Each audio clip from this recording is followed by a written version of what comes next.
म्हणून बाबासाहेब आंबेडकरांनी समानता, स्वातंत्र्य, बंधुता, सहानुभूती, न्याय, मैत्री, करुणा आणि सर्वच म्हणजे अ, मानवी जी मूल्य आहेत ती बाबासाहेबांनी आपल्या समाज जीवनामध्ये व्यवहारात खर तर आणली. म्हणजे ही पृथ्वी कशी जन्माला आली किंवा या विश्वाची निर्मिती कशी झाली याऐवजी जगाची पुनर्रचना करणं, the purpose of Dhamma is to reconstruct the world, म्हणजे या जगाची पुनर्रचना करणं हे बाबासाहेब आंबेडकरांच्या विचारसरणीच्या म्हणजे तत्वज्ञानाचा खरा हा गाभा आहे.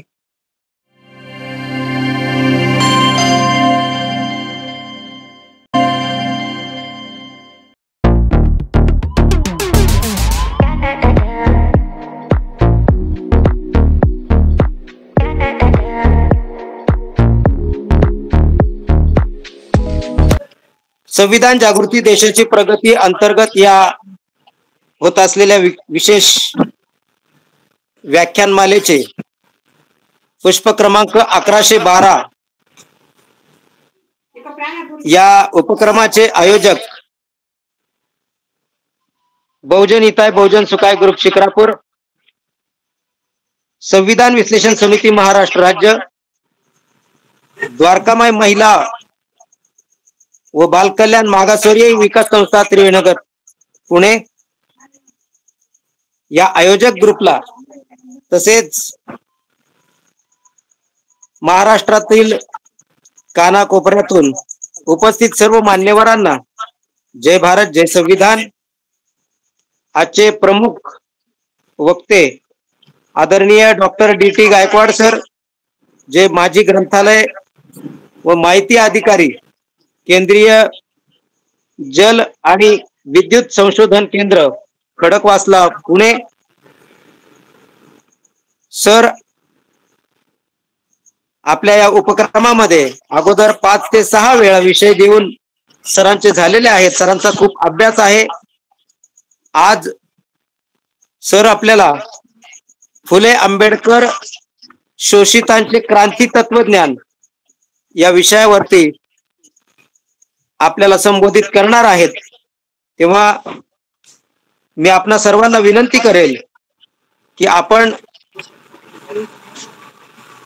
आपला माईक आणि व्हिडिओ कोणीही सुरू करू नये. तेव्हा मी आदरणीय डी.टी. गायकवाड सरांना विनंती करतो की आपण आपल्या विषयाला सुरुवात करावी, पुढील सूत्र हाती घ्यावेत अशी विनंती करून या ठिकाणी थांबतो. आदरणीय डी.टी. गायकवाड सर. सर्वांना सविनय जय भीम. खर तर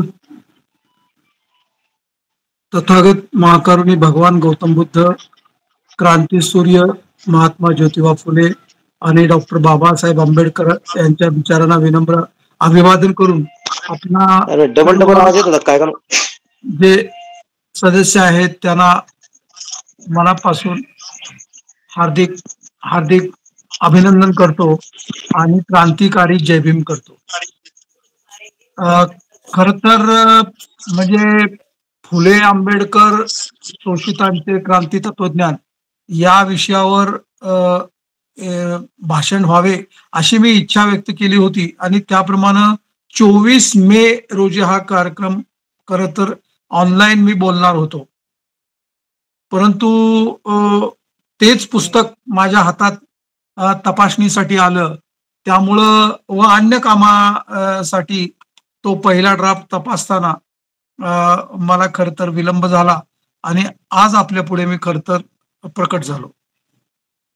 म्हणजे खर तर क्रांतिकारी बाबासाहेब आंबेडकर, महात्मा फुले यांचं तत्वज्ञान हे शोषितांसाठी किती अनिवार्य आहे या विषयावर मी अनेक पुस्तकं खर तर वाचत होतो. आणि अलीकडे आपणास माहित असेल की बाबासाहेब आंबेडकरांचे इंग्रजी भाषेतून चरित्र प्रकाशित झाले आहेत आणि त्याच्यावर चर्चा ही राष्ट्रीय आणि आंतरराष्ट्रीय पातळीवर होते आहे. इंग्रजीतून ही चरित्रे आल्याने ती सर्वदूर घटकापर्यंत किंवा वाचकांपर्यंत ती अजून पोचलेली नसावीत असं मला वाटतं. डॉक्टर बाबासाहेब आंबेडकर यांच्या विचार प्रवाहाच्या पार्श्वभूमीवर एक वैचारिक लेखन, संशोधन व समीक्षात्मक लेखन होते व ते अभ्यासणे देखील आवश्यक आहे. या अनुषंगानं खरं तर मी डॉक्टर बाबासाहेब आंबेडकरांच्या चळवळीवर एकूण 26 पुस्तकं लिहिण्याचा प्रयत्न आतापर्यंत केलेला आहे. आता खरं तर माझी 3 पुस्तके त्या प्रकाशनाच्या वाटेवर आहेत. सर्व पुस्तके ही डॉक्टर बाबासाहेब आंबेडकरांची विचारसरणी, तत्वज्ञान, जीवनकार्य व योगदान यावरच आहेत. आणि अलीकडच्या काळामध्ये बाबासाहेब आंबेडकरांच्या जीवन कार्यावर आणि एकूणच कॅरेक्टरवर काही इंग्रजीत पुस्तकं आलेली आहेत. आपणास माहीत असेल की अशोक गोपाल म्हणजे खरं तर ते महाराष्ट्र हेरॉल्डचे खूप मोठे पत्रकार होते. आपल्या इथं महाराष्ट्र हेरॉल्ड हा पेपर इंग्रजीमध्ये चालायचा, आता तो बंद झालेला आहे. आतूर संघाने तो पेपर चालवायचे आणि त्या पेपराच्या ऑफिसमध्ये पत्रकारिता करायचे अशोक गोपाल यांनी. अशोक गोपाल यांनी जवळजवळ 10 वर्ष अभ्यास करून म्हणजे नवयुग प्रकाशन नवी दिल्लीच्या मार्फत त्यांनी एक पुस्तक प्रकाशित केलं, part apart the life of doctor Ambedkar, life and thought of doctor Ambedkar. त्याच्यानंतर म्हणजे ते शशी थरूर म्हणून एक म्हणजे काँग्रेसचे खूप मोठे राजकीय नेते आहेत. तर त्यांनी इंग्रजीमध्ये आंबेडकर लाईफ अँड लिगसी असं एक पुस्तक त्यांनी देखील प्रकाशित केलं. तिसरं असं की डॉक्टर आनंद तेलतुंबडे यांनी अलीकडेच आयकॉनॉक्लॉस्ट असं एक पुस्तक त्यांनी देखील प्रकाशित केलं. आणि चौथं म्हणजे आंतरराष्ट्रीय लेखक म्हणजे सूरज एंगडे यांनी the radical in Ambedkar critical reflections असं एक पुस्तक खरं तर अतिशय चर्चेमध्ये आहे आणि त्या चर्चेला आंतरराष्ट्रीय पातळीवर खूप मोठा वाव मिळाला. खरं तर जे रॅडिकल आंबेडकर म्हणजे कठोर काय म्हणता येईल त्याला, कट्टर आंबेडकर असा त्या पुस्तकाचा टायटल आहे. तर त्या ग्रंथामध्ये खरं तर जीन ड्रेस म्हणजे आंतरराष्ट्रीय लेखक आहेत ते Jean Dreze, Partha Chatterjee, doctor Sukhdeo Thorat, Manu Bhagwan, Anupama राव यांचे लेख अतिशय वाचनीय आहेत. खरं तर या ग्रंथामध्ये धर्मांतर, अल्पसंख्याक, स्त्रीवाद, मार्क्सवाद आणि खरं तर या आणि समानता या जागतिक चिंतेच्या विषय खरं तर डॉक्टर सूरज एंगडे यांनी हाताळलेली आहे. तर या गेल्या काही वर्षात आंबेडकर चळवळीतील विषयावर वैचारिक, संशोधनपर आणि समीक्षणात्मक लेख ओसरल्याचे खरं तर आपल्याला दिसून येईल. डॉक्टर बाबासाहेब आंबेडकरांच्या वैचारिक वारसा सांगणारी व सद्यस्थितीला अनुसरून विश्लेषणात्मक लेखन झाले नाही हे खरे आहे. म्हणजे डॉक्टर आंबेडकरांची ग्रंथसंपदा विपुल आशय देणारी आहे. त्यात खरं तर पुन्हा भर घालण्याची गरज वाटत नाही. तरी संशोधनात्मक पद्धतीने त्यांच्या बाबासाहेब आंबेडकरांचे सिद्धांत आहेत, प्रमेय आहेत, विचारसूत्र आहेत, ते व्यावहारिक पातळीवर सर्वेक्षणात्मक मते घेऊन त्याचं विश्लेषण योग्य पद्धतीने करावं असं वाटतं. कारण सामाजिक क्षेत्रात क्षेत्रे व्यापक आहेत. नवनवीन संशोधनं अभ्यासकाची खरं तर वाट पाहत आहेत. म्हणजे भूतकाळातील लेखकांनी लिहिलेल्या विषयाचा पाऊलखुणा मागोवा घेत आपण खरं तर पुढे जायचे असते. खरं तर हे आत्ताच्या लिहिणाऱ्या लेखकांना आणि वक्त्यांनाही खूप मोठे आव्हानच म्हणावं लागेल. कारण अजूनही बाबासाहेब आंबेडकरांच्या विविध ग्रंथावर म्हणजे पुरेशी भाष्य नाहीत, विवेचन नाही किंवा विश्लेषण मर्यादित आहे. म्हणजे डॉक्टर बाबासाहेब आंबेडकर आणि जगातील अन्य समाजचिंतक यांच्या तौलनिक अभ्यासाचीही आता नितांत खरंच गरज आहे. कारण बाबासाहेबावर गेल्या 80 ते 90 वर्षात तसं विपुल लेखन झालेलं आहे. म्हणजे काही मौलिक आहे तर काही जुजबी आहे. म्हणजे विद्यापीठीय पातळीवर प्रबंध विद्यार्थ्यांनी लिहिली असतीलच म्हणजे आहेत, परंतु या सर्व लेखनाची चिकित्सा होणेही अत्यंत गरजेचे आहे. बाबासाहेबांची विदेश नीती, बाबासाहेबांचे जल ऊर्जा क्षेत्रामधील योगदान, नीतितत्व, बाबासाहेबांनी काढलेला राजकीय पक्ष, त्यांचा जाहीरनामा, किंवा अशा बाबासाहेब आंबेडकरांचं धर्मांतर आणि त्यानंतरची परिस्थिती, या सर्व विषयावर सर्वंकष दृष्टीने अभ्यास होणं हे खरं आता मला तरी गरजेचं वाटतं. म्हणजे परदेशातील अनेक लेखकांनी बाबासाहेबांच्या विचारावर लेखन केलं आहे. त्यांची चिकित्सा पण झाली नसावी. ती केवळ परदेशी आहेत म्हणून आपण त्यांचं चरित्र वाचायचं नाही असं मला वाटतं. कारण डॉक्टर बाबासाहेब आंबेडकरांचे अजून काही त्यांचे पैलू आहेत. त्यांचा व्यासंग आहे, त्यांचा छंद, ते जोपासण्यासाठी केलेला त्याग, पराकाष्ठा, म्हणजे बाबासाहेबांवर विविध विषयावरचं प्रेम. कारण बाबासाहेबांना सुमारे 9 भाषा खर तर येत होत्या. म्हणजे मराठी, हं, सत्ताविषयी, म्हणजे त्यांची भूमिका, हे सारे विषय खरे अभ्यासाचे, समीक्षेचे आणि संशोधनाचे विषय आहेत. तर अस्पृश्याच्या प्रश्नासोबत स्त्रियांचे अनेक प्रश्न, दलित स्त्रियांचे प्रश्न, सर्व म्हणजे या सर्वावर आमच्या सर्व लेखकांनी म्हणजे लिहिलेली ग्रंथ पुरेशी नाहीत. या सर्व प्रश्नांचा साहित्याच्या अंगाने गांभीर्याने चर्चा होताना मला तरी दिसत नाही. तेव्हा आंबेडकरवादी लेखकापुढे अनेक आव्हानं खरं तर आहेत असं मला वाटतं. म्हणजे माझं ते वैयक्तिक मत आहे. म्हणजे नव्या दिशा, नवे विषय मांडण्याची गरज आहे. तेव्हा वैचारिक, संशोधनपर आणि समीक्षणात्मक लेखनाची आत्ता खरं बाबासाहेबांच्या एकूण सर्वांगावर आणि सांगोपांग विषयावर चर्चा होणं हे खरं तर गरजेचं आहे.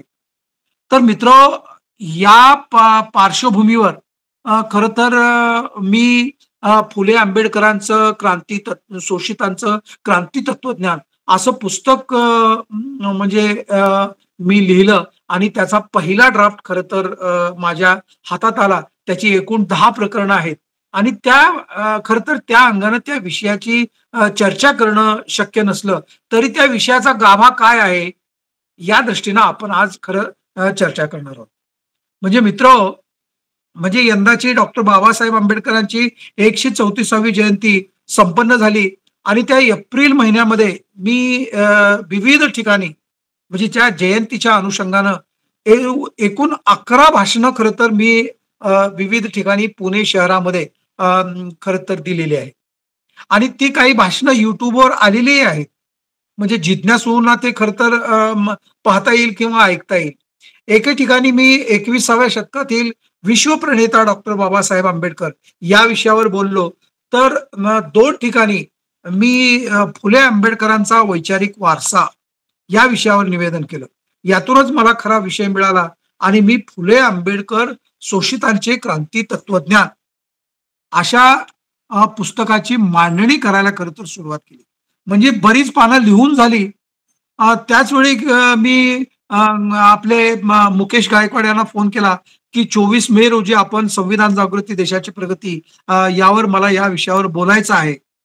परंतु त्यानंतर इतर काही कामं ही होती आणि त्या पुस्तकाचा ड्राफ्ट ही हातात होता. त्यामुळं मी खरं तर आजचं हे बोलणं हे पुढे ढकलत खरं तर आज आपल्या पुढे मी आलो. म्हणजे वानोडी येथील सम्राट अशोक बोधी विहार आणि नागलोक असोसिएशनच्या कार्यक्रमामध्ये खरं तर मी फुले आंबेडकरांचा वैचारिक अन्वयात यावर बोललो होतो आणि लेखनाचा आधार म्हणजे फुल्यांची मांडणी म्हणजे फेर मांडणी करून तर मी तो ग्रंथाची रचना खरं तर मी केलेली आहे. त्यात मला खरं तर महात्मा फुले 19व्या शतकातले आणि डॉक्टर बाबासाहेब आंबेडकर हे 20व्या शतकातले असे समाज क्रांतिकारी विचारवंत म्हणून मला आढळून आले. खर तर हे दोघेही केवळ विचारवंत नव्हते, तर ते दोघेही दार्शिक होते. तत्वज्ञान विषयक एक स्वतःचा एक दृष्टिकोन होता. म्हणजे दोघांचेही तत्वज्ञानामध्ये सामान्य माणसाचं जीवन सामावलं आहे. म्हणजे माणसाचे आणि समाजाचे मूलभूत परिवर्तन करणारे आहे.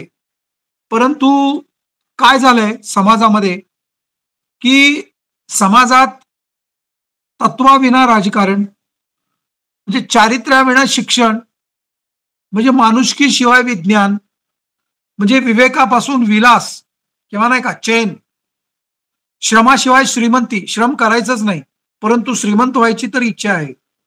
त्यागाशिवाय भक्ती किंवा नीतीशिवाय व्यापार म्हणजे अनैतिक व्यापार ज्याला म्हणतात, ते असे यामुळे समाजामध्ये संपूर्ण एक दलदल निर्माण झाली असं खरं तर माझ्या दृष्टीस आलेलं आहे. म्हणजे माणसात चांगले घडवण्याची शक्ती अजूनही ती आहे.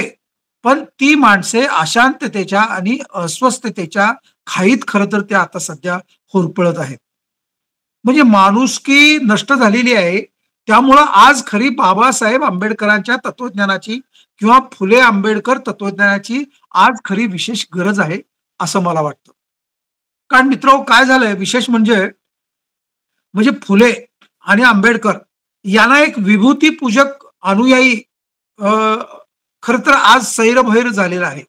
सर्व क्षेत्रामध्ये म्हणजे राजकीयच नव्हे तर संपूर्ण क्षेत्रामध्ये धावाधाव सुरू झाली आहे. कोण कुठे धावत आहे, तर कोण कोणाच्या तिथे वळचणीला जात आहे आणि सत्तेच्या हव्यासापोटी खरं तर फुले आंबेडकर वाद विचार हा खरं तर पणाला लावला जात आहे. म्हणजे प्रचंड क्रांतिकारी तत्वज्ञान परंतु दीडदमडीच्या स्वार्थासाठी गहाण ठेवलं जात आहे. म्हणजे अतिशय गंभीर बाब आहे. कारण सत्तेच्या लालसेपोटी फुले आंबेडकर तत्वज्ञान पणास लावू नका. मनुस्मृती खर तर नवा पेहराव घालून तुमच्या बोकांडी म्हणजे आपल्या बोकांडी खर तर बसत आहे. ती वेळ येऊ देऊ नका. म्हणजे दैदिप्यमान परंपरा असलेल्या म्हणजे या ठिकाणी स्वार्थासाठी पदासाठी आपला स्वाभिमान विकू नका.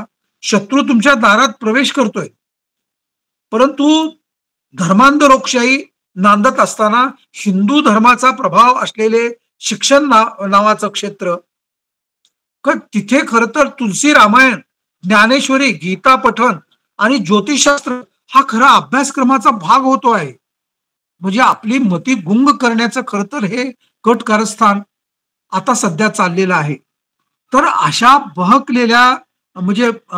बहकलेल्या समुदायाला म्हणजे नीट वळणावर आणण्यासाठी फुले आंबेडकर यांचं क्रांतिकारक तत्वज्ञानाची मांडणी करण्याची गरज भासत आहे. म्हणजे कोणतीही क्रांती ही तत्वज्ञानाची जननी असते. तर फुले आंबेडकरांच्या कार्याने निश्चितच एक तत्वज्ञान जन्माला आलेला आहे असं आपणास दिसून येईल. म्हणजे आज सर्रासपणे म्हणजे वर्ग, धर्म, लिंग, भेद म्हणजे यावर बहुजनांचं शोषण आणि भेदभाव व पक्षपातीपणा केला जातो हे आपणास माहित आहे. म्हणजे आजही जातीभेदाचा आधार घेतला जात आहे. म्हणजे अशानं फुले आंबेडकरांच्या शोषितांचं क्रांती तत्वज्ञान समजून घेण्याची आणि सामाजिक न्यायाची लोकचळवळ म्हणजे गतिमान करण्याची गरज आहे. म्हणजे सामाजिक न्याय काही प्रमाणामध्ये आहे, परंतु तो आर्थिक, सांस्कृतिक आणि सामाजिक क्षेत्रामध्ये अजूनही ती विषमतेने समाज हा बहकलेला दिसून येतो. म्हणजे फुले आंबेडकरांचं तत्वज्ञान सामाजिक, राजकीय, धार्मिक किंवा सांस्कृतिक किंवा अशा अंगानं केलेला विचार म्हणजे हा खरं तर बाबासाहेबांचा अतिशय प्रेरणादायी विचार आहे. म्हणजे स्फुल्लिंग चेतवणारा विषय आहे. परंतु हा दाखवण्याचा माझा खरं तर या पुस्तकामध्ये प्रयत्न आहे. याकरता मी अनेक माझ्या हाताशी आलेल्या ग्रंथाचं संगतवार खरं तर सिंहावलोकन मी प्रथमतः केलं. तर मित्रो, या विषयाच्या अनुषंगानं जे पूर्व प्रकाशित साहित्याचा सर्वंकष आढावा खरं तर या पुस्तकात मी अतिशय संशोधनात्मक पद्धतीने घेतलेला आहे. म्हणजे तुम्ही आपणास पुस्तकांचं काही पुस्तकं मी हाताळली आणि त्याचे संदर्भ देखील वापरले. त्या पुस्तकांची नावं मी आपणास खरं तर संदर्भ ग्रंथ सांगतो की मनोहर सदाशिव पाटील म्हणजे फुले आंबेडकरी चळवळीचे क्रांतिशास्त्र म्हणून खरं तर सुगावा प्रकाशनने एक अतिशय 400 पानाचं पुस्तक प्रकाशित केलेलं आहे. त्याच्यानंतर यशवंत मनोहर यांचं तत्वज्ञ डॉक्टर बाबासाहेब आंबेडकर असं एक पुस्तक अतिशय म्हणजे तत्वज्ञानाच्या संपूर्ण अंगाने म्हणजे ओतप्रोत भरलेलं असं पुस्तक, ते पुस्तक मी खर तर संदर्भ म्हणून वापरलेला आहे. डॉक्टर रावसाहेब कसबे यांनी आंबेडकर आणि मार्क्स, आंबेडकरवाद, तत्व आणि व्यवहार म्हणजे अशी 2 पुस्तकंही मी खर तर इथे साहित्याच्या सिंहावलोकनामध्ये मी घेतलेलं आहे. तसं मित्र, खर तर वयाच्या 90व्या वर्षी जे केर शिरवाडकर म्हणून अतिशय तत्वज्ञानी मनुष्य खरं तर पुण्यामध्ये राहत होते, तत्वज्ञानाचे ते प्राध्यापक होते. तर त्यांनी आपले विचार विश्व म्हणून असं एक ग्रंथालयतर्फे एक पुस्तक प्रकाशित केलेलं आहे. अतिशय वाचनीय पुस्तक. आपणही कुठे गेलात तर आपले विचार विश्व के. शिरवाडकर यांचं पुस्तक आपण जरूर वाचावं. कारण या पुस्तकामध्ये म्हणजे सॉक्रेटिस पासून ते आत्ताच्या डॉक्टर बाबासाहेब आंबेडकर, महात्मा फुले, पेरियार आणि म्हणजे संत कबीर किंवा बसवेश्वर, चक्रधर, महानुभाव या सर्व संतांचा आणि पाश्चिमात्य विचारवंतांचा खरं तर म्हणजे वैचारिक आढावा म्हणजे तत्वज्ञानाच्या अंगाने खरं तर के. शिरवाडकरांनी जो आढावा घेतलेला आहे तो अतिशय अफलातून घेतलेला आहे आणि तो अतिशय वाचनीय आणि दिशादर्शक खरं तर ग्रंथ म्हणावा लागेल. दुसरा एक ग्रंथ आहे म्हणजे खरं तर 8वा ग्रंथ म्हणजे S.G. सरदेसाई म्हणून ते तत्वज्ञानाचे प्राध्यापक होते. म्हणजे भारतीय तत्वज्ञान, वैचारिक आणि सामाजिक संघर्ष असं एक 100 पानाचं पुस्तक खरं तर त्यांचं प्रकाशित आहे. म्हणजे ते देखील लोकवाङ्मय ग्रहांनी प्रकाशित केलेला आहे. तोही ग्रंथ तुम्ही वाचावा. डॉक्टर यशवंत मनोहर यांचं नवसंस्कृतीचे जनक डॉक्टर बाबासाहेब आंबेडकर ह्या देखील पुस्तकाचा आढावा ह्या सिंहावलोकनामध्ये मी घेतलेला आहे. धनंजय कीरचं महात्मा ज्योतिराव फुले म्हणजे गंबा सरदारांनी महात्मा फुले व्यक्तित्व आणि विचार हे पुस्तक लिहिलं. गंबा सरदार म्हणजे अतिशय समाजवादी विचारवंत होते. तर त्यांनी ते पुस्तक ज्योतिरावांवर लिहिलेलं आहे. म्हणजे महात्मा फुल्यांचं समग्र वाङ्मय म्हणजे महाराष्ट्र राज्य शासनाचा तो मोठा ठोकळा ग्रंथ तो देखील अतिशय दिशादर्शक खरं तर माझ्या पुस्तकाला ठरला.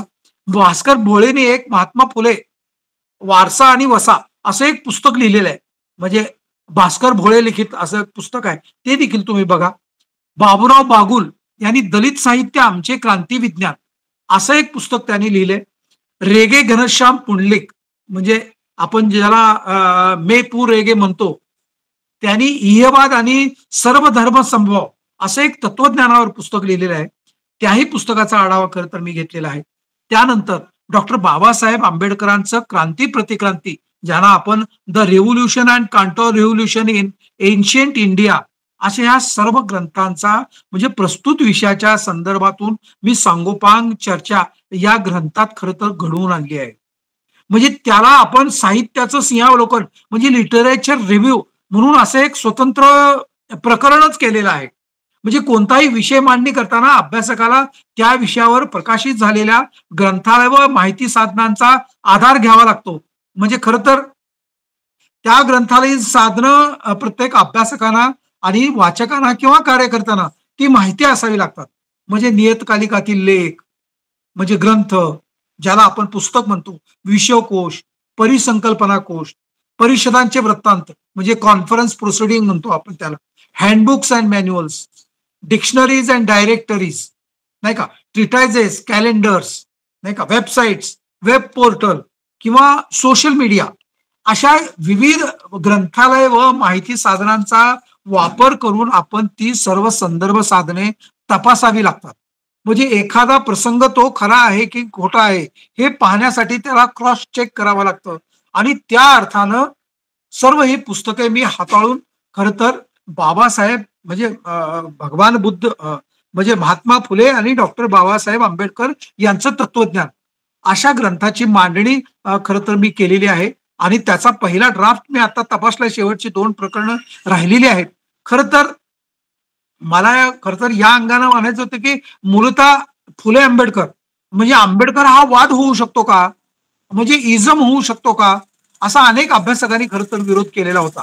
म्हणजे आंबेडकर वाद हा चर्चेचा विषय होऊ शकत नाही कारण आंबेडकरांमध्ये कोणतेही प्रिन्सिपल किंवा आणि नियम असे काही नाही आहेत अशी टीका खरं तर आंबेडकर विचार हा इझम होऊ शकत नाही या अर्थानं खरं तर अनेक अभ्यासकांनी केलेली आहे. परंतु त्यामध्ये तुम्ही जर या 20व्या शतकामध्ये कॉम्रेड शरद पाटील म्हणजे डॉक्टर रावसाहेब कसबे, गंगाधर पानतावणे, यशवंत मनोहर, भाऊ लोखंडे किंवा अजून म्हणजे अशा अनेक अभ्यासकांची नावं घेता येतील की इत्यादींनी खरं तर ती मांडणी त्यांची आंबेडकर वाद किंवा फुले वाद म्हणून अतिशय वाचनीय आणि पाहण्यासारखी आहे.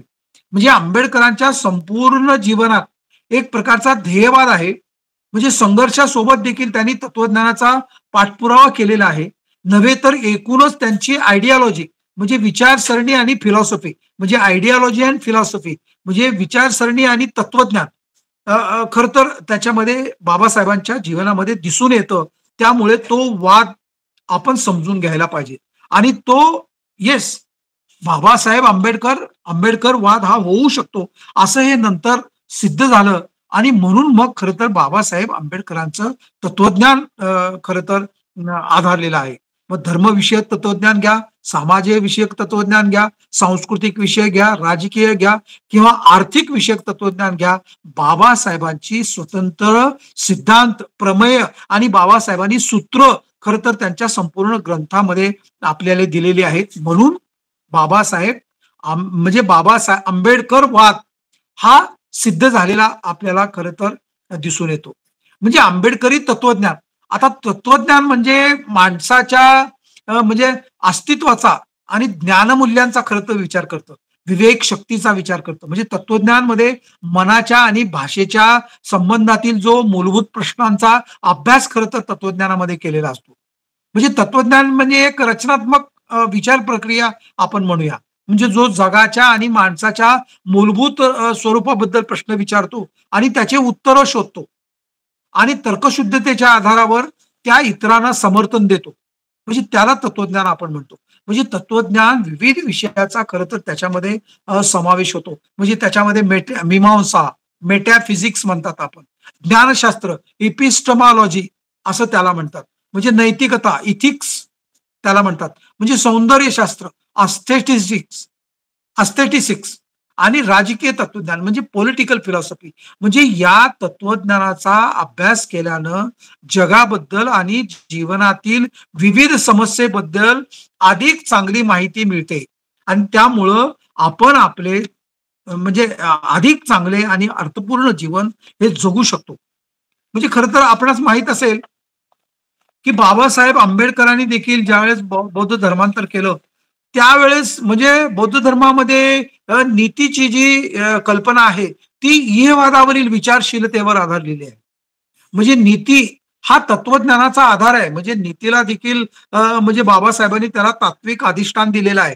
म्हणजे जगातल्या वेगवेगळ्या म्हणजे धर्मकल्पनेचा जर आपण फरक घेतला म्हणजे जगातले काही धर्म ईश्वर आणि काही प्रेषितांमार्फत सांगितलेल्या धर्मकल्पनेवर आधारलेले आहेत. आपणास माहित असेल की ईश्वराने आपल्या प्रेषितांमार्फत सांगितलेले ते धर्म आहेत. म्हणजे जगातला म्हणजे असे एकमेव धर्म आहेत की ते धर्म ग्रंथातील प्रत्येक शब्द हा पवित्र मानला जातो. अशी त्या धर्माची कल्पना आहे. म्हणजे ज्यू, ख्रिश्चन किंवा मुस्लिम धर्म या मुख्यतः या कल्पनेवर आधारलेले खरं तर ते धर्म आहे. म्हणून त्याला इंग्रजीमध्ये थिओलॉजी असं म्हटलेलं आहे. म्हणजे धर्मग्रंथावर आधारलेल्या ग्रंथांना इंग्रजीमध्ये थिओलॉजी असं म्हणलेलं आहे. म्हणजे त्यानंतर या उलट काही धर्म हे परलोक म्हणजे ईश्वर, आत्मा, मोक्ष म्हणजे म्हणताय का कर्मवाद म्हणजे या कल्पनेवर आधारलेले आहेत. म्हणजे भारतातील अद्वैतवाद, द्वैतवाद किंवा नाही का म्हणजे हा योग, हठ योग म्हणजे वेगवेगळी उपनिषद ह्या सर्व धर्मकल्पना ह्या पारलौकिक मूल्यावर आधारलेल्या आहेत. म्हणून त्याला इंग्रजीमध्ये मेटाफिजिक्स असं वर्णन केलं जातं. म्हणजे काही धर्म तुम्हाला सांगतो की अतिशय म्हणजे पूर्णतः तत्वज्ञानावर आधारलेली जीवन पद्धती आहेत. म्हणजे या तत्वज्ञानामध्ये काय होतं बुद्धीनं ते सिद्ध करता येतं की त्या कोणत्याही कल्पनांना खरं तर त्याच्यामध्ये स्थान राहत नाही. म्हणजे याच्यामध्ये निसर्ग आणि माणूस म्हणजे समाज आणि माणूस किंवा माणूस आणि तो स्वतः म्हणजे या एकत्रितपणे खरं तर त्या तत्वज्ञानामध्ये विचार केलेला असतो.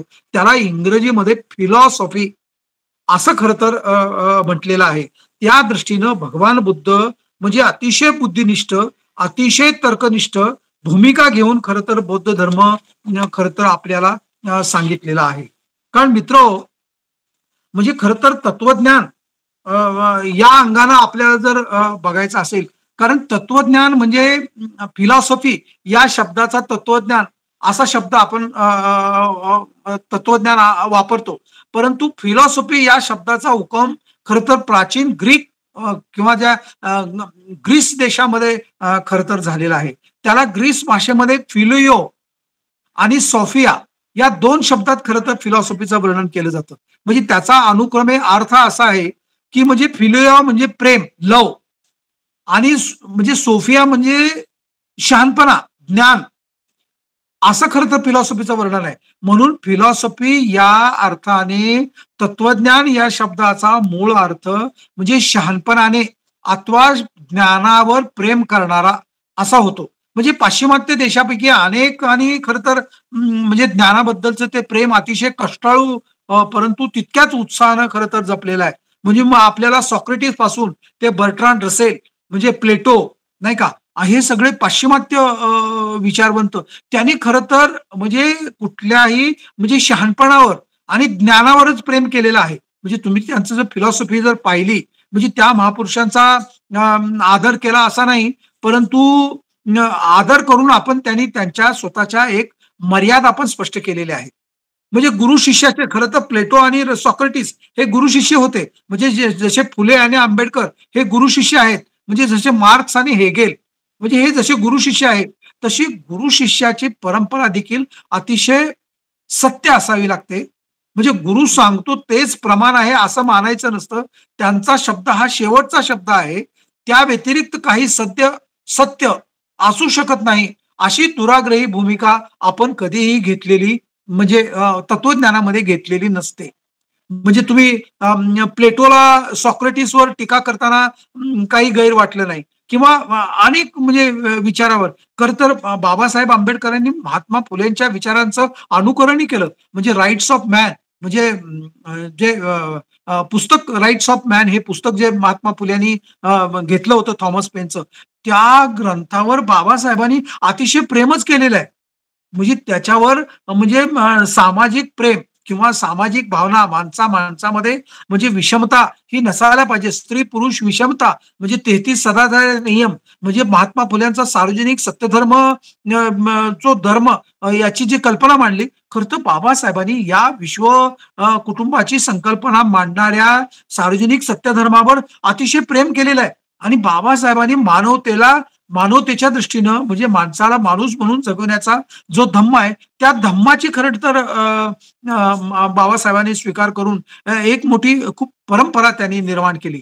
त्यामुळं बाबासाहेब आंबेडकरांची म्हणजे हे असंस्कृतांची खर तर विद्वत्ता ठरते. म्हणजे या विद्वत्तेला म्हणजे विद्यमान सुसंस्कृतपणाची झालर खरं तर बाबासाहेबांनी दिलेली आहे. म्हणजे बाबासाहेब आंबेडकरांनी 21व्या शतकामध्ये इनफॅक्ट 20व्या शतकामध्ये त्यांनी शहाणपणाचा शोध घेतलेला आहे. त्यामुळं बाबासाहेब आंबेडकरांचं संपूर्ण विचार हे तत्वज्ञानाच्या म्हणजे शोषितांचं जे क्रांती विचारसरणी आहे या वर्गामध्ये मोडते अशी मांडणी खरं तर मी या पुस्तकामध्ये केलेली आहे.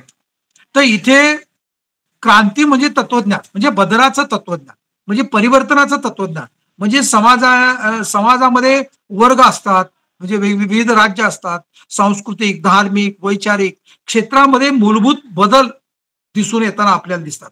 म्हणजे अचानक व्यवस्थामध्ये बदल घडवून येतात. म्हणजे तसेच क्रांती ही अनेक पातळ्यावर होते म्हणजे सामाजिक वैज्ञानिक राजकीय औद्योगिक कृषी क्षेत्रात आपण औद्योगिक क्रांती झाल्याचं आपण पाहतो. म्हणजे कृषी क्रांती असंही म्हणतो आपण. म्हणजे आपण नेहमी आपल्या वाचनात येतं म्हणजे विशेष म्हणजे डॉक्टर बाबासाहेब आंबेडकरांनी म्हणजे रेव्होल्युशन आणि काउंटर रेव्होल्युशन म्हणजे क्रांती आणि प्रतिक्रांती या ग्रंथामध्ये क्रांती या शब्दाचा म्हणजे उल्लेख बाबासाहेबांनी अतिशय जाणीवपूर्वक केलेला आपल्याला खरं तर दिसून येतो. म्हणजे आंबेडकरांच्या ग्रंथलेखनामध्ये म्हणजे जग बदलण्यासाठी समाजामध्ये विविध पातळीवर परिवर्तन घडवून आणण्यासाठी खरं तर बाबासाहेबांनी ते विचार व्यक्त केलेले आहेत. हा ग्रंथ म्हणजे इतिहासातील अनेक घटनांचे कोडं सोडवणारा आहे. म्हणजे तुम्ही रेव्होल्युशन आणि काउंटर रेव्होल्युशन हे जर पुस्तक वाचलं तर बाबासाहेबांनी अनेक कोडे धार्मिक कोडे त्या याच्यामधून म्हणजे जे काही हिंदू धर्मामधलं गौड बंगाल ज्याला आपण म्हणतो ते गौड बंगाल खरं तर बाबासाहेबांनी स्पष्टपणे लोकांच्या नजरेस आणून दिलेलं आहे. म्हणजे त्याच्यामध्ये महाभारत म्हणजे रामायण भागवत पुराण या ग्रंथामध्ये हिंदू धर्माविषयीचे जे अनेक खुलासे जे झालेले आहेत किंवा आंबेडकरांचं अफाट ज्ञान खरं तर ह्या पुस्तकामधून आपल्याला दिसून येतं. म्हणजे चातुर्वर्ण व्यवस्था, जातीभेद यामध्ये म्हणजे मनून केलेलं कार्य, या षडयंत्राचा पर्दाफाश खरं तर बाबासाहेबांनी क्रांती आणि प्रतिक्रांती या पुस्तकामध्ये केलेला आहे. म्हणजे खरं तर या पुस्तकात बाबासाहेबांनी क्रांती शब्दाचा उपयोग केला आहे. म्हणजे यात आंबेडकरांनी विषमतावादी मनुस्मृतीची म्हणजे अर्थात हिंदू तत्वज्ञानाची चिरफाड केल्याचं खरं तर मला व्यक्तिशः दिसून आलं. म्हणजे मनुस्मृती हा धर्मग्रंथ नाही आणि नव्हताच. म्हणजे ईश्वराची उपासनी नाही आणि नाहीच आहे. म्हणजे घालणाऱ्या कायद्याचं किंवा माणूस घालण्या संस्कृतीची एक आचारसंहिता किंवा ज्याला कायदे संहिता आपण म्हणतो आणि ती आचारसंहिताच म्हणजे धर्म असं मनुस्मृतीच्या अंगानं आता सध्याचं वर्तन आपल्याला दिसून येत आहे. तेव्हा मनुस्मृती हा धर्मग्रंथ झाला पुढे. म्हणजे यामुळं विषमतावादी व्यवस्थेमुळं राष्ट्रीयतेचं खूप मोठं नुकसान झालं. म्हणजे राष्ट्र म्हणून ही भावना आपल्यामध्ये राहिली नाही. म्हणजे 4 वर्ण आणि हजारो जाती म्हणजे राष्ट्र हे कधी होऊ शकलं नाही किंवा किंवा होऊ शकणार नाही असं मला खरं तर मला स्वतःला वाटतं. तेव्हा या मनुवाद्यांना गाडण्यासाठी बाबासाहेबांनी म्हणजे भारतीय संविधान म्हणजे एक व्यक्ती एक मूल्य सिद्धांत, हिंदू कोड बिल, जातीभेदाचं निर्मूलन म्हणजे बुद्ध यांनी धम्म म्हणजे बाबासाहेबांचं कार्य म्हणजे अतिशय हे त्याच्यामध्ये बाबासाहेबांनी समाजवादी धम्म दिला आणि विशेष म्हणजे इथल्या वेद, मनुस्मृती, पुराण म्हणजे गीता, रामायण, महाभारत याची इत्यादी पाळं मुळं खरं तर बाबासाहेबांनी ती खडून काढली आणि सामाजिक क्षेत्रामध्ये एक भरीव योगदान या ग्रंथाच्या माध्यमातून दिलेलं आहे. हेच क्रांतिकारी तत्वज्ञान म्हणून शोषितांचे एक साधन बनलं आहे. हे खरी वस्तुस्थिती या ग्रंथामधून मी मांडण्याचा विचार खरं तर केलेला आहे. जाती व्यवस्थेचा प्रश्न हा व्यक्ती स्वातंत्र्याची स्थापना झाल्याशिवाय सुटू शकत नाही अशी बाबासाहेबांची धारणा होती किंवा जाती व्यवस्थेत पहिला प्रवाह हा व्यक्ती स्वातंत्र्यावर आहे.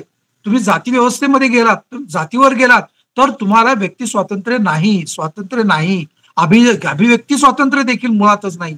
त्यामुळं म्हणजे अभिव्यक्ती स्वातंत्र्याची मुस्कटदाबीच होते. म्हणजे तुम्हाला काय खावं, काय बोलावं, लिहावं, वागावं म्हणजे चालावं याविषयीची बंधनं खरं तर जाती व्यवस्थेमध्ये आहेत. त्यामुळं मुस्कटदाबी थांबल्याशिवाय जाती व्यवस्थेमधून बाहेर म्हणजे पडल्याशिवाय आपल्याला म्हणजे ह्या देशाला पर्याय दिसून येत नाही. म्हणून बाबासाहेब आंबेडकरांनी समानता, स्वातंत्र्य, बंधुता, सहानुभूती, न्याय, मैत्री, करुणा आणि सर्वच म्हणजे मानवी जी मूल्य आहेत ती बाबासाहेबांनी आपल्या समाज जीवनामध्ये व्यवहारात खरं तर आणली आणि बाबासाहेबांनी जाणीवपूर्वक ती भारतीय संविधानामध्ये समाविष्ट केलेली आहे. त्यामुळं आपल्याला आज आपण जरी लोकशाही जीवन जगत असलो तरी हुकुमशाही ही नष्ट केली पाहिजे. कारण हुकुमशाही नेस्तनाबूत केल्याशिवाय म्हणजे हुकुमशाही आणि लोकशाही हे एकत्रित नांदूच शकत नाही. म्हणजे धर्म आणि संसद हे एकत्रित नांदूच शकत नाही. म्हणजे हिंदुत्ववाद आणि परिवर्तनवाद हा एकत्र नांदूच शकत नाही. म्हणजे मनुस्मृती आणि संविधान म्हणजे हे तरी कसं एकत्रित नांदू शकेल. या अर्थानं आपल्याला या परिवर्तनाचं परिवर्तनवादी तत्वज्ञान म्हणून म्हणजे त्याचा आत्मा, त्याचा मोक्ष, वेद, उपनिषद म्हणजे ही सगळी पुराणं ही सगळी विषमतेचा पुरस्कार करणारी आहेत.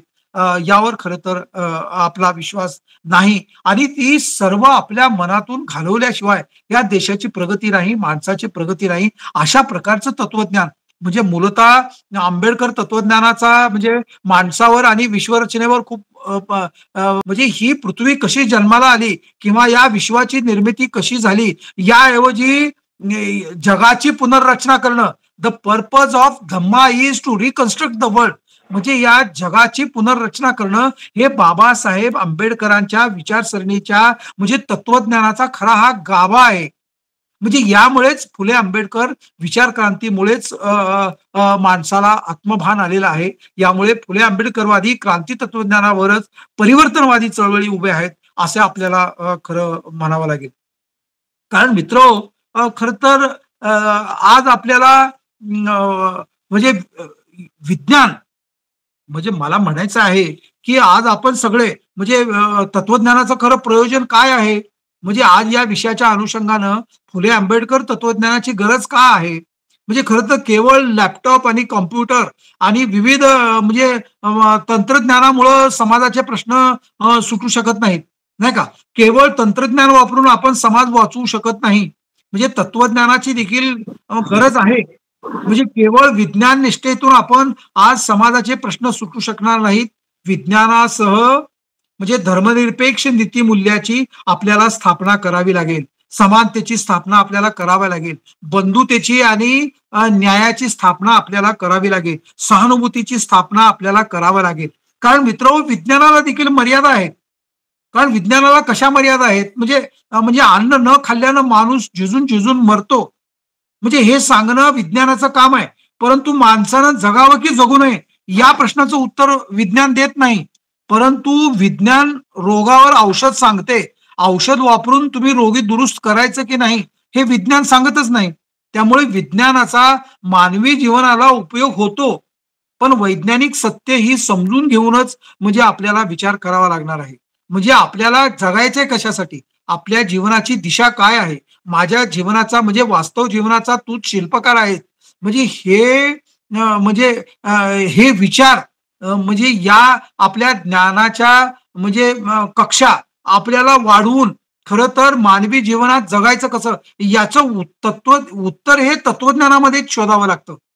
त्यामुळं खरं तर फुले आंबेडकरांच्या तत्वज्ञानामध्ये कुटीरामध्ये आपल्याला बहुजनांची उत्तरं शोधतायत. बहुजन हे उत्तरे शोधतायत. म्हणजे बाबासाहेब आंबेडकरांच्या तत्वज्ञानामध्ये खरं तर हा संपूर्ण बहुजनात उत्तरं शोधतो आहे. आज संपूर्ण क्षेत्रामध्ये बाबासाहेब, फुले, आंबेडकर, शाहू आणि बुद्ध यांचं नाव घेतलं जातं. कारण मित्र, हे परिवर्तनवादी तत्वज्ञान याच्यामध्ये जीवनाची उभारणी शोषणावर असावी की न्यायावर असावी, म्हणजे याचं उत्तर संस्कृतीच्या कुटीरातच आपण शोधतो आहोत. म्हणजे धम्माच्या कुटीरामध्ये शोधतो आहोत. कोण भारतीय संविधानामध्ये शोधतंय, भारतीय संविधानाच्या अभिव्यक्ती स्वातंत्र्यामध्ये शोधतंय, कोण समानतेच्या मूल्यांमध्ये शोधतंय, कोण बंधुतेच्या मूल्यांमध्ये शोधतंय. म्हणजे माणसाला जगायचं कशासाठी, म्हणजे याच्यासाठी आपण धर्मनिरपेक्ष मूल्यांची प्रस्थापना देखील आपण केली पाहिजे, स्थापना देखील केली पाहिजे. म्हणजे या अर्थानं आपल्याला समानता, व्यक्ती स्वातंत्र्य, व्यक्तीची प्रतिष्ठा, सामाजिक न्याय किंवा परस्पर सहकार्य आणि परस्पर सहिष्णुता, ज्याला आपण सर्वधर्म समभाव इत्यादी मूल्यांची वाढ होण्यासाठी आपण खरं तर स्वतःहून सुमोटो आपण खरं तर याच्यामध्ये सहभाग घेतला पाहिजे. कारण ही मूल्ये संस्कृती आणि नीती यातून पुरवली जातात, म्हणजे विज्ञानातून पुरवली जात नाहीत. इतिहास भविष्य काळाला मार्गदर्शन करत नाही. इतिहास हा म्हणजे खाचकळगे दाखवून सावध करतो. म्हणजे या अर्थानं आपण खरं तर म्हणजे मानवी जीवनाचा संघर्ष म्हणजे इतिहास, अशी खरं तर व्याख्या मार्क्सने केलेली आहे म्हणजे इतिहासाची. त्यामुळं या सर्व फुले आंबेडकरांच्या शोषितांचं क्रांती तत्वज्ञान म्हणजे सत्यशोधक तत्वज्ञानाचा उदय आणि विकास होय, असं मला म्हणायचंय. तर फुले आंबेडकरांची चळवळ ही सत्यशोधक ही चळवळ म्हणून खरं तर विकास पावली आहे. म्हणजे सत्यशोधक तत्वज्ञान, सदाचार, ज्ञानाचा सिद्धांत, भारतीय समाज व्यवस्थेचा पाया, व्यक्ती आणि समाज, वर्ग आणि प्रतिष्ठा, राज्य समाजवाद म्हणजे नाही का, म्हणजे जलसमाजवाद, राजकीय पक्ष, राजकारण, राखीव जागा, स्त्री मुक्ती सिद्धांत, म्हणजे अस्पृश्यते विरुद्धचा हा लढा, जाती विरुद्धतेचा विरुद्ध लढा किंवा राजेशाही विरुद्धचा लढा, ही सर्व फुले आंबेडकरी तत्वज्ञानाची प्रमुख अंग आहेत, असं मला खरं तर प्रकर्षानं जाणवलं. नव्हे तर मित्र, फुले आंबेडकर यांनी आपल्या विचाराच्या प्रखर ठिणगीतून खरं तर एक समाज पेटवला. त्यातून एक निष्प्रभ समाज हा तेजपुंज बनला, हे आपणास माहिती आहे. म्हणजे आपल्या समाज क्रांतीच्या मूल स्रोतातून उगम पावलेल्या संघर्षातून ज्वलंत झालेल्या या विचाररूपी खरं तर अग्निफुलांचं एक रूप होतं ज्योतिराव फुले आणि दुसरं रूप होतं खरं तर बाबासाहेब आंबेडकर. तर या स्वातंत्र्याविषयी बाबासाहेब आंबेडकर देखील म्हणताना एकदा म्हणतात की मी राष्ट्रीय म्हणजे सरकारच्या स्वातंत्र्याच्या विरुद्ध नाहीये. म्हणजे मला या संदर्भात एवढंच म्हणायचंय की हे स्वातंत्र्य सर्वसामान्य माणसाला मिळालं पाहिजे. जसे तसे मिळणार नसेल तर त्याचा लाभ केवळ उच्चवर्णीयांना मिळणार असेल तर त्या स्वातंत्र्याचा काय उपयोग. म्हणून बाबासाहेब आंबेडकर म्हणजे फुले आंबेडकर सत्यशोधक विचारवंत म्हणजे स्वातंत्र्याचे ते खरे पुरस्कर्ते होते. देशाला स्वातंत्र्य मिळाले पाहिजे याविषयी त्यांचं दुमत नव्हतं. म्हणजे दुमत होतं ते फक्त स्वातंत्र्य चळवळीचा अग्रक्रम देण्याबाबत. म्हणजे स्वातंत्र्य चळवळीला प्राधान्य देण्यास सत्यशोधक विचारवंत सहमत नव्हते. म्हणजे या देशामध्ये प्रथम सामाजिक क्रांती झाली पाहिजे की राजकीय क्रांती झाली पाहिजे, याच्यामध्ये दोन वर्ग होते. म्हणजे उच्चवर्णीय हिंदूंची राजकीय चळवळ सत्तांतराची साठी ती खरं तर ती चळवळ होती. म्हणजे त्यांच्या मानेवर केवळ ब्रिटिश सत्तेचा जू खरं तर ठेवला गेलेला होता. आणि म्हणजे ब्रिटिश गेल्यावर ते स्वतंत्र होणार होते. या देशाच्या सत्तेचा मुकुट म्हणजे त्यांच्या डोक्यावर म्हणजे सजणार होता. म्हणजे अस्पृश्यांचे तसे नव्हते. म्हणजे ब्रिटिश गेले तर सवर्ण हिंदूंच्या जोखड्यातून त्यांची मुक्तता नव्हती. म्हणून बाबासाहेब आंबेडकर म्हणतात की आम्हाला धार्मिक आणि सामाजिक गुलामगिरीतून मुक्त करा आणि आम्ही देशाच्या स्वातंत्र्यासाठी तळहातावर शीर घेऊन म्हणजे घेऊन लढू, अशी खरं तर बाबासाहेबांची भावना होती. म्हणजे आज आपण स्वातंत्र्यात राहत असलो तरी लोकशाहीला 75 वर्ष पूर्ण झालेली आहेत. म्हणजे एक नवा साम्राज्यवाद, नवी सोंग घेऊन आपल्या मानगुटीवर बसू पाहत आहे. म्हणजे साम्राज्यवादी शोषकांचा प्रयत्न जोरदार सुरू आहेत. त्यांना दुसऱ्या देशावर सत्ता प्रस्थापित करून म्हणजे त्यांना गुलाम बनवण्याची गरज राहिलेली नाही. म्हणजे आर्थिक, राजकीय, लष्करी, औद्योगिक, सैद्धांतिक म्हणजे वैचारिक विस्तार करून ते इतर देशाच्या पूर्वीसारखं शोषण करू शकतात. हाच खरा नवसाम्राज्यवादाचा खरा धोका आज आपल्याला दिसतो आहे. तेव्हा मित्रो, फुले आंबेडकर चळवळीमध्ये काम करणाऱ्या लोकांनी याकडे दुर्लक्ष करता कामा नये आणि सत्यशोधक चळवळीने साम्राज्यवादाला म्हणजे शत्रू मानले हेही आपण लक्षात घ्यायला हवे. तर मित्रो, मी आपल्या या ग्रंथाच्या अनुषंगानं आपणास अधिक बोलणार नाही, परंतु मी एवढंच सांगेन की महात्मा फुल्यांची समाज परिवर्तनाची चळवळ ही अतिशय जाणीवपूर्वक चळवळ म्हणजे बाबासाहेब आंबेडकरांनी गतिमान केली. म्हणजे फुले आंबेडकरवाद हा खऱ्या अर्थाने देशाला बलवान करू शकतो, हा विचार आणि या निर्णयाप्रत खरं तर मी माझ्या ग्रंथामध्ये आलेलो आहे. म्हणजे शतकानुशतके अंधारात आपण चाचपडत असलेला बहिष्कृत भारत म्हणजे खऱ्या अर्थाने म्हणजे फुले आंबेडकरांच्या विचारामुळे सामर्थ्य प्राप्त झालं आहे. आणि फुले आंबेडकर परिवर्तननिष्ठ आणि म्हणजे समताधिष्ठित मूल्यगर्भ चिंतनाची मांडणी खरं तर बाबासाहेब म्हणजे बाबासाहेबांच्या अनुषंगानं मी केलेले आहे. तर मित्रो, खर तर आपण आता जो लोकशाहीमध्ये म्हणजे जो भ्रष्टाचार खरं तर बोकाळला आहे, प्रशासनामध्ये भ्रष्टाचार बोकाळला आहे, म्हणजे आर्थिक लोकशाही खरं तर मारक आहे. त्यामुळे सामान्य माणूस भ्रष्टाचारात बुडाला. कारण we can live in poverty but not in corruption. कारण corruption is a more dangerous than poverty. म्हणजे आपण गरिबीत राहू शकतो परंतु भ्रष्टाचारात नाही. परंतु आपण लोकशाही पद्धतीनं म्हणजे लोकशाही पद्धतीनं हे म्हणजे लोकशाही पद्धतीलाच आपण हे सगळं खाऊन टाकत आहोत. म्हणजे वर्णव्यवस्था, जाती व्यवस्था, अस्पृश्यता यावर समाज रचना गुलामगिरी निर्माण करते आहे. म्हणजे खालच्या वर्गातील लोकांना गुलामगिरीत ठेवण्याचं काम अजूनही चालू आहे. विषमता ही नष्ट झालेली नाही. म्हणजे विषमता अजूनही कायम ठेवली जात आहे. म्हणजे कोणत्याही भ्रष्टाचाराची तुलना दुसऱ्या भ्रष्टाचाराशी होऊ शकत नाही. कारण भ्रष्टाचाराला वैचारिक अधिष्ठान असतं आणि हे अधिष्ठान उद्ध्वस्त करण्याची खरी गरज आहे. आणि हे भ्रष्टाचाराचं अधिष्ठान फुले आंबेडकरवाद तत्वज्ञानच करू शकतं. या निर्णयाप्रत खरं तर मी आलेलो आहे. तर मित्र, मी आपणास अधिक बोलणार नाही, परंतु जाती व्यवस्था, वर्णव्यवस्था आणि अस्पृश्यता हा लोकशाहीला मारक ठरलेल्या घटकाच्या अनुषंगानं आपण जर विचार करू तर आपण राष्ट्र निर्मितीसाठी किंवा धर्मद्वेषामुळे परस्परामध्ये द्वेष निर्माण होण्यास मदत होते आहे. म्हणजे एकाच धर्माला माणूस आपल्या धर्मातील माणसावर प्रेम करत नाही किंवा आंबेडकरांना हिंदू समाज म्हणजे म्हणजे एक 18 पगड जातीचं कडबोळ तो एकसंध नाही. 18 पगड जातीचं कडबोळ आहे. म्हणजे समाजाची एकात्मता भावना निर्माण होती की नाही किंवा धार्मिक संघर्षाच्या निमित्तानं किंवा जातीयतेमुळे हिंदूमध्ये सहजीवन आणि संघटन करणं हे अशक्य आहे. तेव्हा जातीयतेमुळे समाज जाणीवेची जाणीव देखील आपल्यामध्ये नष्ट होते आहे आणि जातीच्या आधारावर लोकशाहीची निर्मिती देखील म्हणजे संवर्धनासाठी आवश्यक असलेल्या एक जिन्सीपणाची भावना ती नष्ट करू पाहत आहेत. या अर्थानं आपण बाबासाहेब आंबेडकरांच्या आणि महात्मा फुलेंच्या तत्वज्ञानाकडं एक शोषितांचं साधन म्हणून आपण पाहिलं पाहिजे. या अंगानं खरं तर ही मांडणी मी या ग्रंथामध्ये केलेली आहे. आणि हे पुस्तक आता त्याचा पहिला ड्राफ्ट आलेला आहे. त्यापैकी 2 प्रकरणं खरं तर मी तपासायची राहून गेलेली आहेत. तर हा पुस्तक म्हणजे ज्यावेळी तयार होईल, म्हणजे मला वाटतं अजून 1 महिना 2 महिने जातील, त्यावेळी आपण जरूर आपण या पुस्तकाचं प्रकाशन संविधान जागृती देशाची प्रगती या व्याख्यानमालेच्या अंतर्गत आपण एखादा कार्यक्रम घेऊन आपण करू.